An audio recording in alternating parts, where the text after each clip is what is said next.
या किसानों की हालत है ये बद से बदतर होती गई है और इन सब परिस्थितियों में जनता ने ये निर्णय लिया है कि इस बार मोदी सरकार को हटाया जाएगा और इस बदलाव का एक शिलेदार करके इस नॉमिनेशन फाइल करने जा रहा है। माहिती का दावा है कि वो इस बार कड़ी चुनौती देंगे अमोल कोल्हे को।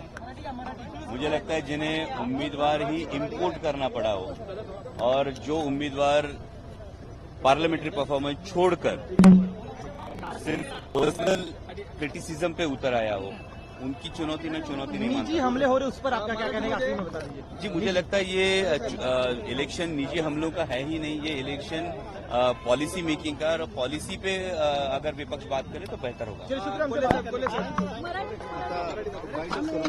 बोला तिकडे जायचं ना। तुम्ही फॉर्म भरायला आलाय, आज अत्यंत निर्णायक क्षण आहे तुमच्या लढाईचा. इथून पुढे तरी जी लढाई जी आहे ती आणखी रंगेल. तुमचे आरोप प्रत्यारोप एकमेकांवरती होत आहेत. काय सांगाल, तुम्हाला तुमच्यावर सुद्धा जोरदार टीका होते. मला असं वाटतं की विरोधकांची पराभूत मानसिकता यातून दिसून येते. महायुतीच्या उमेदवारांची जी पराभूत मानसिकता आहे ही पराभूत मानसिकता यातून स्पष्ट होते. कारण कुठेही धोरणात्मक बाबींवर न बोलता जी सातत्यानं वैयक्तिक टीका केली जाते, मला वाटतं याचं जे पराभव हा विरोधकांना दिसायला लागलाय, महायुतीच्या उमेदवारांना दिसायला लागला, त्याचं हे द्योतक. टीका जी केली जाते त्याच्यात काल अजित पवार असंही म्हटलं निधी देणार नाही कुणाला जर आमची बटणं कचाकच दाबली नाही तर.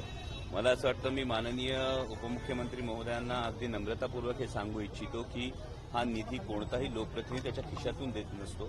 मायबाप जनतेचा जो टॅक्सचा पैसा सरकारकडे जमा होतो यामध्येच तो दिला जातो. आणि निधी जर मतदान दिलं की नाही यावर दिला जात असेल तर हे लोकशाहीची एक प्रकारे आपण अवहेलना करत आहात. कारण जो भारताचा नागरिक आहे या प्रत्येक भारताच्या नागरिकाला संविधानाचे अधिकार दिलेत. यामध्ये जर बटन दाबलं तर निधी, मला वाटतं हे अत्यंत दुर्दैवी असं विधान अत्यंत जबाबदार पदावर बसलेल्या व्यक्तीने दिलं. तुमच्यावर सुद्धा टीका केली जाते. खेडचे आमदार दिलीप मोहिते त्यांनी काल तुमच्यावरती टीका केली, तुमच्या प्रश्नाला उत्तर दिलं. दुसरीकडे अजित पवार तुम्हाला नटसम्राट म्हणतात. कॅम्पेन चालवलं गेलं विरोधकांकडून नटसम्राट. हे बघा, मायबाप जनता हे जाणते की धोका सम्राट आणि पलटी सम्राट असण्यापेक्षा नटसम्राट असलेलं कधीही चांगलं.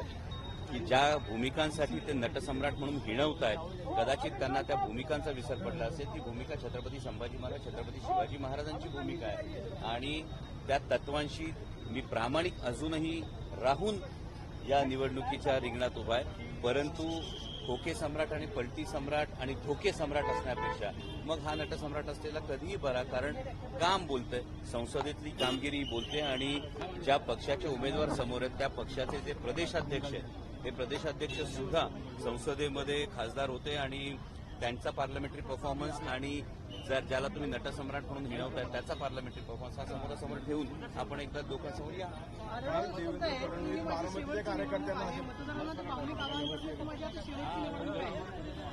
या पद्धतीची ही जी भावनिक निवडणूक आहे यामध्ये मायबाप जनता ही नक्की सुज्ञ. अशा पद्धतीने जर कोणी म्हणत असेल की ही जर शेवटची निवडणूक आहे तर यामध्ये मतदारांनी त्यांना होणारा संभाव्य धोका ओळखावा. कारण जर शेवटची निवडणूक आहे याचा अर्थ याच्या नंतरच्या निवडणुकीला ते मतं मागायला येणार नाहीत का? मग जर मत मागायला येणार नसतील तर जनतेच्या प्रश्नांशी ते बांधिलकी दाखवणार का? हे अनेक महत्वाचे मुद्दे आहेत. कारण 15 वर्षातला जर लेखाजोखा त्यांना संधी मिळाल्यानंतरचा पाहिला तर मी पहिल्या 2 टर्म त्यांच्या आणि आपली पहिलीच टर्म, पहिल्या टर्ममध्ये 2 वर्ष कोरोनाने गेलेली असताना सुद्धा समोरचे जे उमेदवार आहेत शिवाजीरावांच्या पहिल्या 2 टर्मच्या पार्लमेंटरी परफॉर्मन्सपेक्षा जर पहिल्याच टर्ममध्ये आपला पार्लमेंटरी परफॉर्मन्स हा उजवा आहे, ते सरळ लोकांच्या समोर आहे. आणि त्यात आता जर ही शेवटची निवडणूक असेल तर मग काय प्रश्न मांडले जातील आणि काय प्रश्नांची सोडवणूक होईल हे मायबाप जनता चांगलं ओळखतो. खासदार, तुम्ही स्वतः डॉक्टर आहात. काल डॉक्टरांच्या एका मेळाव्यात अजित पवार म्हणाले की जे विरोधी गटाला उमेदवार देणार आहेत त्यांना इंजेक्शन या ठिकाणी द्या.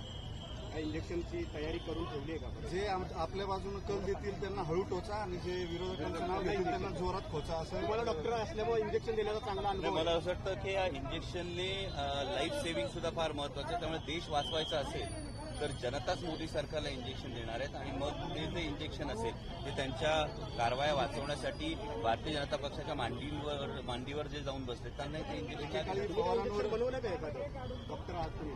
हे इंजेक्शन जे आहे हे मायबाप जनतेच्या प्रश्नांचं इंजेक्शन आहे. मायबाप जनता ही जास्त महत्वाची आहे. शेतकऱ्यांच्या शेतमालाला हमीभाव मिळणं गरजेचं आहे. सर्वसामान्य युवकांना रोजगार मिळणं गरजेचं आहे. महागाईपासून दिलासा मिळणं गरजेचं आहे. मला वाटतं या सगळ्याचं जे एक इंजेक्शन आहे हे मोदी सरकारला बरोबर टाळावर आहे. एकेकाळी शरद पवारांवरती विरोधकांकडून आरोप केले जायचे दाऊदच्या संदर्भात उकडल्यांचं श्रीखंड वगैरे सभागृहात गाजलेले शब्द आहेत. त्याचे रेफरन्सेस अजित पवारांच्याही भाषणामध्ये यायला लागले. मला असं वाटतं की या संदर्भातले पुरावे जर समोर आले असते, कारण प्रत्येक वेळी फक्त आरोप करायचा, त्यामुळे आता माननीय दादा हे कोणाची भाषा बोलतायत आणि त्यांना स्क्रिप्ट कोणाची येते हे सर्वसामान्यांना कळायला लागलं. देवेंद्र फडणवीस असं म्हणतायत की शरद पवार माझ्यासोबत यायला तयार होते. देवेंद्र फडणवीसांना हे सातत्यानं का सांगावं लागते? काल भाजपच्या पदाधिकाऱ्यांची बैठक घेतली, ते असं म्हणाले की शरद पवारांनी शब्द बदलला, अजित पवार मात्र ते शब्द पूर्ण करण्यासाठी आपल्यासोबत आहे. मुळात भारतीय जनता पक्षाच्या पायाखालची वाळू संपूर्ण देशभरात सरकारला लागलेली आहे. अशामध्ये महाराष्ट्राच्या संदर्भामध्ये ज्या वल्गना या भारतीय जनता पक्षाच्या नेत्यांकडून केल्या गेल्या होत्या, याला कुठेही वस्तुस्थिती ही पूर्णपणे वेगळी आहे. सर्वसामान्य जनतेनं ही निवडणूक हाती घेतली आहे आणि त्यामुळे धोरणात्मक बाबींवरून लक्ष विचलित करण्यासाठी अशा पद्धतीची विधानंही केली जातात.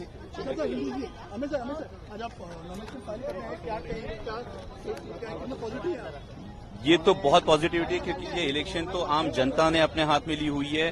जनता मोदी सरकार के 5 साल के और उसके पहले 5 साल 10 साल के कार्यकाल से पूरी तरह से निराश है, नाराज है और ये नाराजगी आने वाले चुनाव में आप सबको दिखाई देगी और उसका आज ये पहला कदम है, आज जो नॉमिनेशन फाइल करने जा रहा हूँ.